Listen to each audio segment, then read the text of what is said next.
Welcome back, everyone, and welcome to our new listeners. I am excited to welcome you to the Becoming Immune Confident podcast. Dr. Kara here, and I love introducing you to other folks in our community. And I recently was able to meet and speak with Julie Michelson on her podcast, and we had such a great conversation that we're continuing it. So, Julie Michelson is a national board certified functional medicine health coach, bestselling author, international speaker, and the host of the Inspired Living with Autoimmunity podcast. She is the founder of Julie Michelson Coaching and a co founder of Navigate Wellness.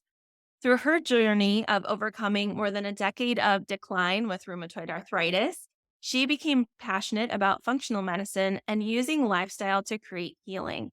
Julie is an expert in supporting others to achieve the changes necessary to experience true wellness.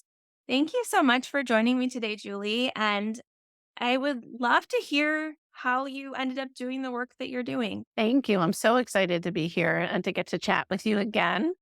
I was, like so many of us in this space, it was my own wellness journey that brought me to functional medicine. I was in my early 30s, newly single mom, had recently moved, and had three young kiddos when I started to notice not only aches and pains that shouldn't be there, but really this overwhelming fatigue. And that set me on my path. I was actually very quickly diagnosed with rheumatoid arthritis, which is unusual to get a diagnosis so quick.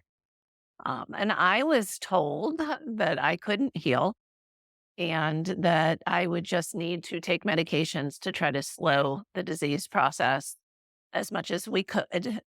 And they try to keep me comfortable, is what they said. And unfortunately, although you can't rewrite history, I believed them. I was taught that these are the experts. And even back then, when you did any kind of research, everything pointed to can't heal.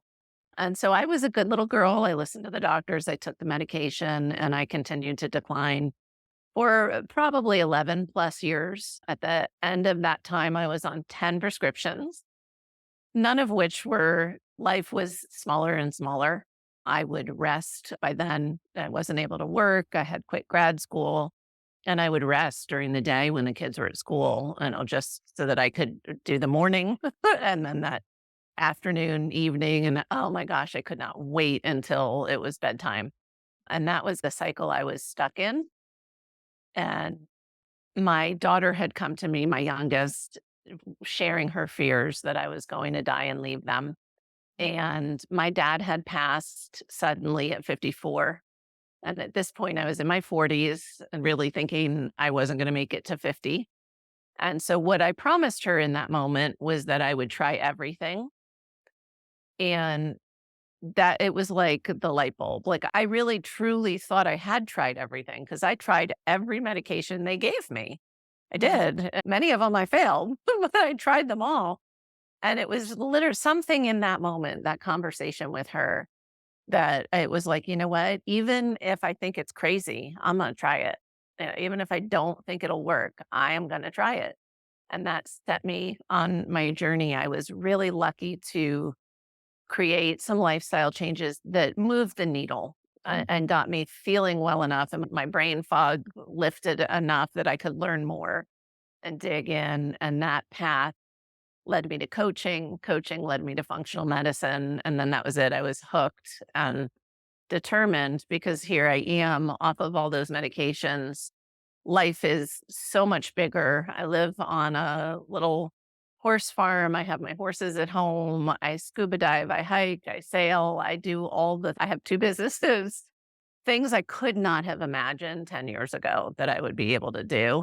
And I'm 54. So I really have, but to feel younger in my 50s than I felt in my 30s. So we need to share. The body is miraculous and we need to change the conversation. So thank you for letting me share. Wow. So, what were some of those initial steps that you took when you think back to right after that conversation with your daughter? At that point, I was already gluten-free. I had gone gluten-free because my oldest son had been diagnosed with celiac at age 12. And to support him, I went gluten free. Come to find out later, I too have celiac, but I didn't know until then. And that was something that was a change that I felt a little bit of an improvement. And so I went back to that, right? It was like, okay, if that worked, what else can I do? And so I went from there to paleo, although I was doing paleo totally wrong. I was doing like low fat. I was fat phobic was a big part of, and we always focus on, which I did first, what to avoid, right? What to Mhm. remove. And so I removed a lot of things from my diet, but it really wasn't until I put high quality, healthy fats in large quantity in my diet that really shifted things. I was definitely fat deprived. And so food was a big piece and figuring that out. And the second thing that really made huge impact that I did, just I joke, I had the throw spaghetti at the wall approach to healing. Like I literally was like, I'll try this, I'll try that. I started a dedicated meditation routine. I was meditating twice a day, and the impact that made on my sleep and my pain was unbelievable, and my energy, of course, because when your pain is less and your sleep is better, you have more energy. So the 2 together, and I was not scientific. I really nobody could study my path because I did a lot of things at once, but those are things I still do today. I now know better what I need to be eating, and definitely know that meditation is key for me to continue to thrive. Yeah, some things that I hear as you're talking about that is going in, it sounds like with kind of that spirit of a beginner, that idea of let's just try things, let's see what works, let's experiment. And maybe that was or was not a conscious part of it, but that's something that I think can be helpful because it can be daunting to think about making some of these significant changes. Yeah, it really is, and it's funny because I remember over the years, I'd hear something about nightshades or something about and I'd go to my rheumatologist and say, "What do you think about this?" And Yeah. she'd poo-poo it, and so I started with those things that somehow were stored that but yeah, I love that idea of the beginner's mind. The challenge for me was it took years to Yeah. really improve because I didn't have any kind of framework. Hadn't heard of functional medicine. I hadn't heard of health coaches. And so I didn't have the guidance. But I feel really blessed and certain that this is the path I was supposed to be on because knowing what I know now and looking back, I shouldn't really on paper felt as good as I did with the changes I made without addressing some of the underlying drivers of my inflammation. So I'm just really grateful because looking back, I'm like, wow, really those two things, the diet and the stress management, were enough to get me functional again. I had such a high toxic burden. And I thought that's another area, like I was doing paleo wrong.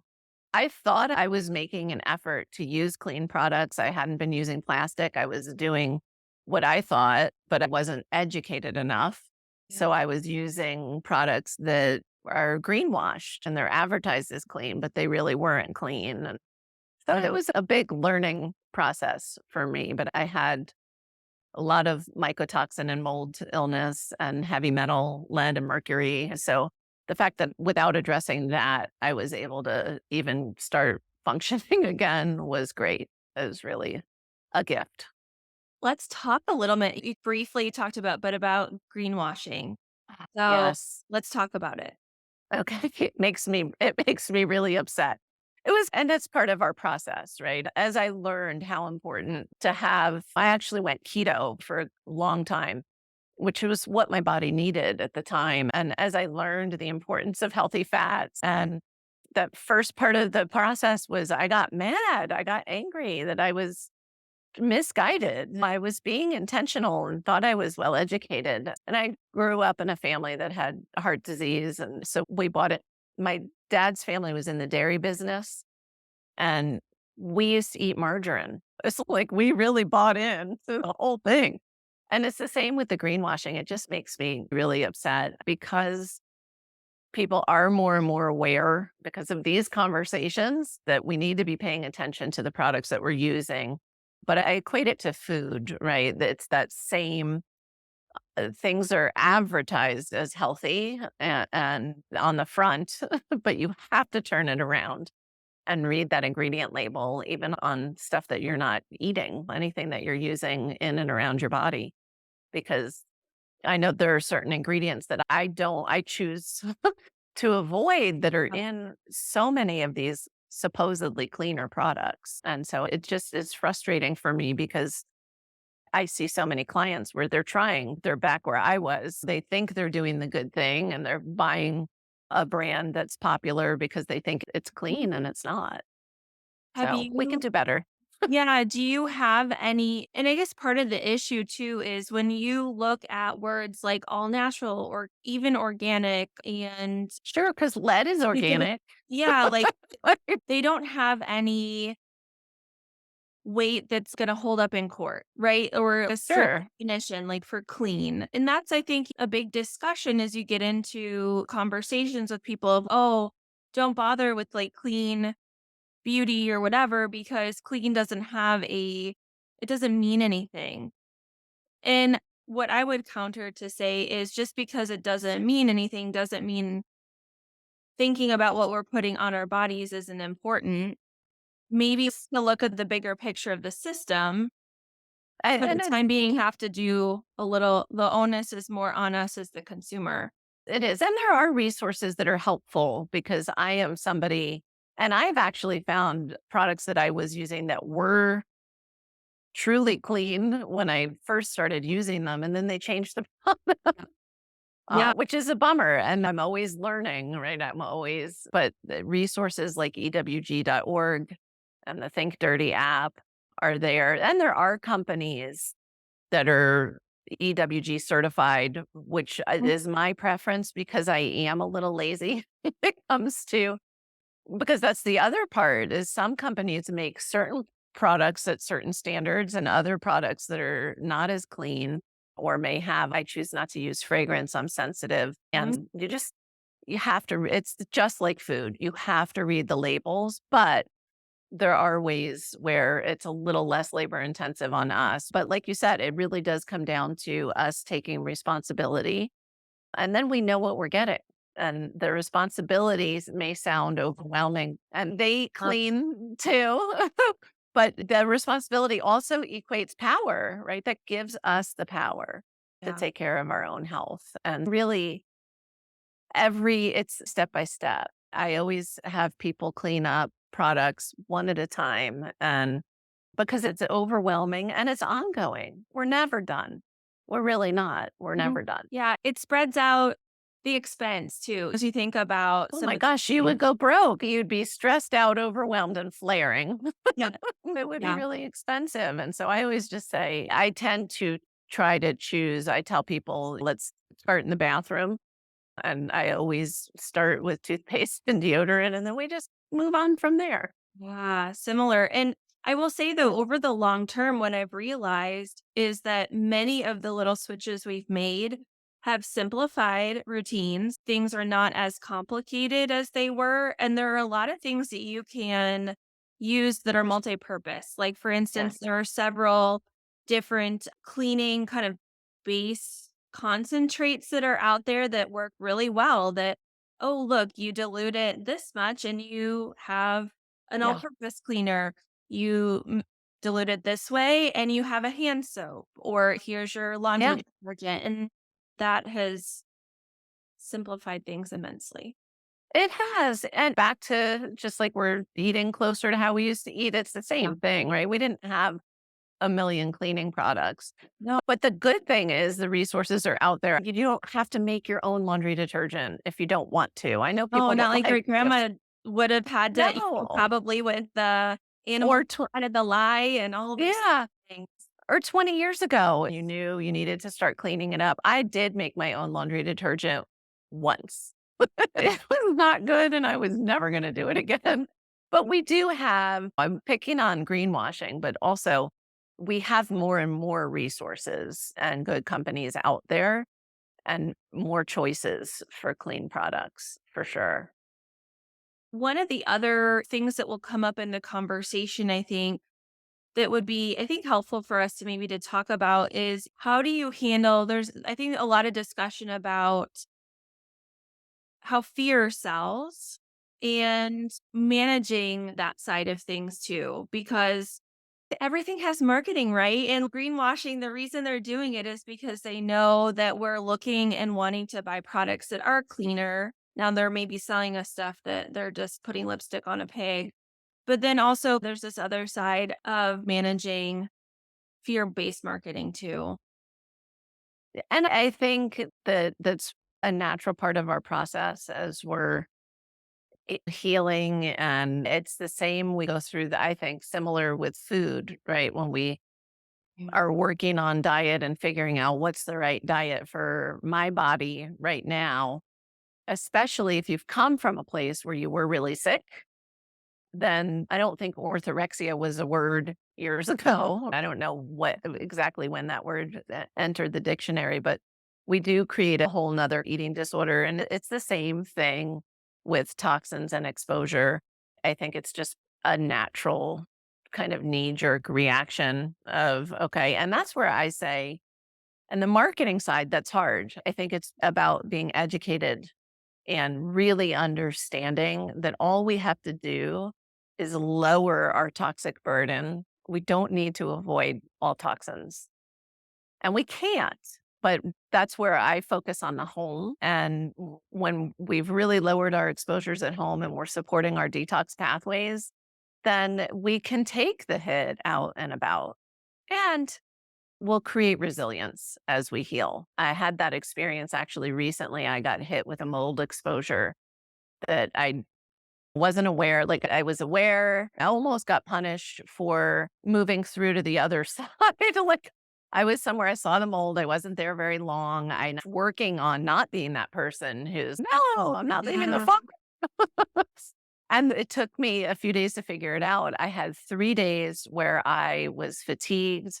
I really didn't feel well. And I finally connected. I was like, "Ugh, that's what it was." I upped my toxin support and did the extra things I could to help detox.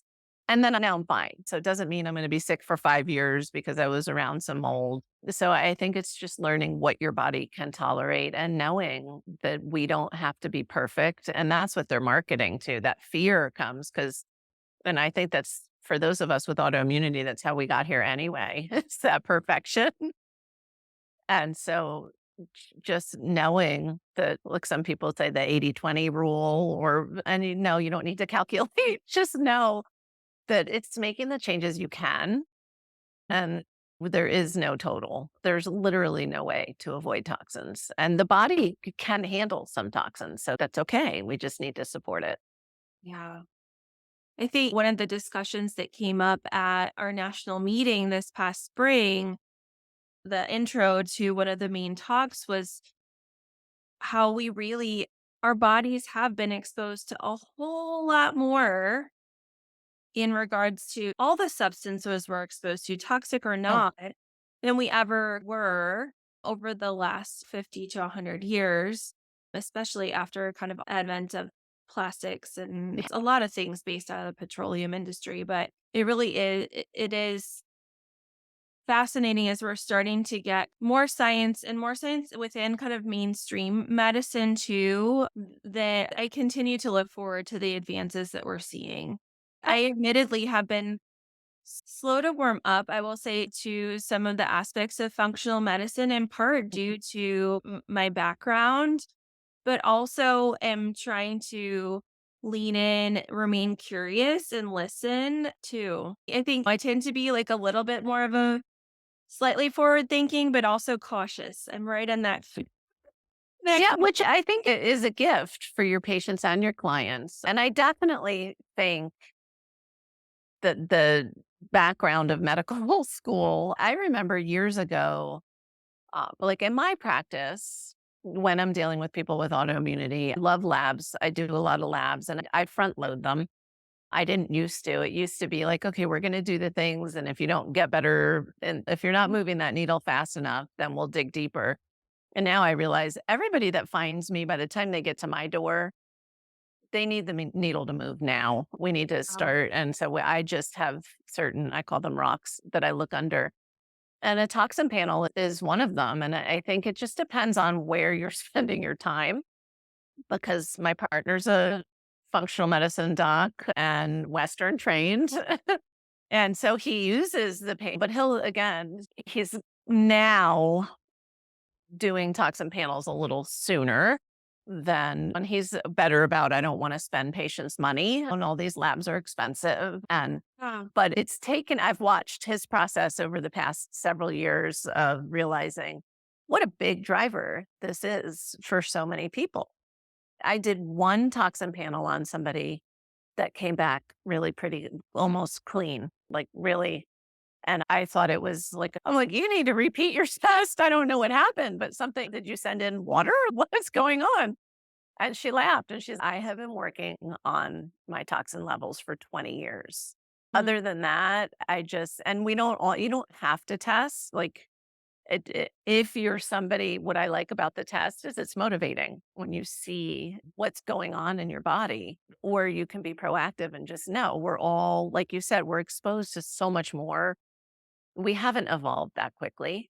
And I really truly believe that this is why when I was diagnosed in my 30s, doctors were saying, you're so young. Yeah. Now I'm like, I think you're lucky if you make it to your 30s without an autoimmune diagnosis. Like, it is so common now. I didn't know anybody with RA growing up ever. Nobody's aunts, Yeah. and I really think that our toxic overload, and that's the key to not get scared is the overload. We need to let a little water out of the tub. Yeah. Turn the Yeah. dial. Yeah. It's fascinating. I think that is one of the key insights or like realizations, I guess is a better word, that got me extra like I'm stroking my imaginary beard. Really glad it's So imaginary. but I was thinking about, in particular, my mom's side of the family. My mom is the second of 6 children. There are around 10 grandkids on that side of the family. I'm the oldest. And of that kind of cohort, my grandma has some mild asthma growing up, little bit of hay fever. My mom has a little hay fever, and a couple of her sisters might have a little bit here or there. No autoimmune disease that I'm aware of.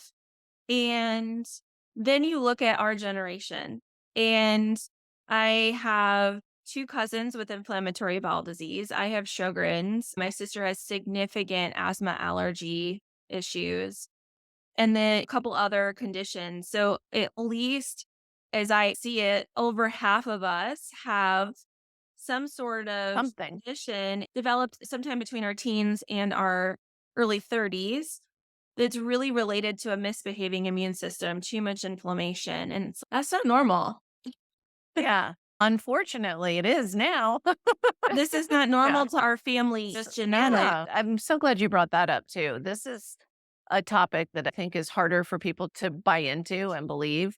Even if you have autoimmune disease in your family and you have that genetic tendency, it does not mean you have to have autoimmunity. And again, back to the environment. It's the environment that's pulling the trigger. And because I meet so many people who just discount, oh, yeah, but my mom and my aunt have that, or grandma and whoever have that. It doesn't mean you have to. Yeah. What they will teach in lifestyle medicine curriculum is that only about 10% of our health is actually strictly genetic code.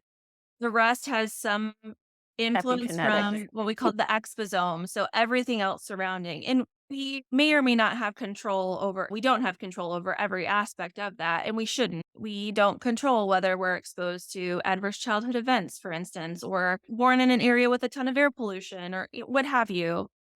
But I think that also does give us the opportunity to say, hey, I do have a role in moving the dial. Absolutely. And if you think of it as a switch, if something's activating those genes, then wouldn't it scientifically make sense that if something flipped the switch on, we could flip it back off? That's the exciting part. That's the part that I used to. And I met people that either had a family member, oh, so and so had rheumatoid arthritis and she did this thing and now she's better. And in my mind, I was like, either she didn't really have RA or she wasn't as sick as. So it's okay. We have to open our mind up a little bit. And like you said, maybe we don't know all of it and we can try different things. I'm going back to an experience I had with a patient recently that's undergoing treatment for trauma. They're undergoing EMDR. They waited till the very end of the visit to let me know that they had started that treatment and they had been through several sessions. But through the whole visit, I could tell something was different. Like there was some sort of shift in just Energy. there's nothing scientific about this, but their vibe, right? There's Right. this like That's, the yep. voice, the speed of their speech, how they were talking about their illness, like it was a substantial shift. And that's the other area that I am extra excited for us to continue to learn, explore, see the role of, especially after that experience. That's what popped into my head actually when we're not in control of everything. And if you've experienced trauma, and we've all experienced, that's the Yeah. thing. We have all We have all. experienced trauma, even if we don't identify it as such. And the beauty is we can heal from that if we address it and get the help to move through. And it is amazing. And I've seen it over and over again. We're talking about the lifestyle things, right? The food, the toxins, the meditation, all of that. But sometimes you can do all of those things and not feel better. And it's because we really all need to be working on the trauma and the self love. And that will allow that healing to be exponential. So it's huge. Yeah. And I think for what I grapple with at times, and I'm very upfront with folks about this, is for so long, our mental health diagnoses, our weight, our gender, our hormones, all these things were weaponized against us. And so then how do we reconcile the fact that, oh, yeah, we actually are all one human being? Symptoms do matter, but also they are not the end all be all for what you're experiencing. Right. Yeah.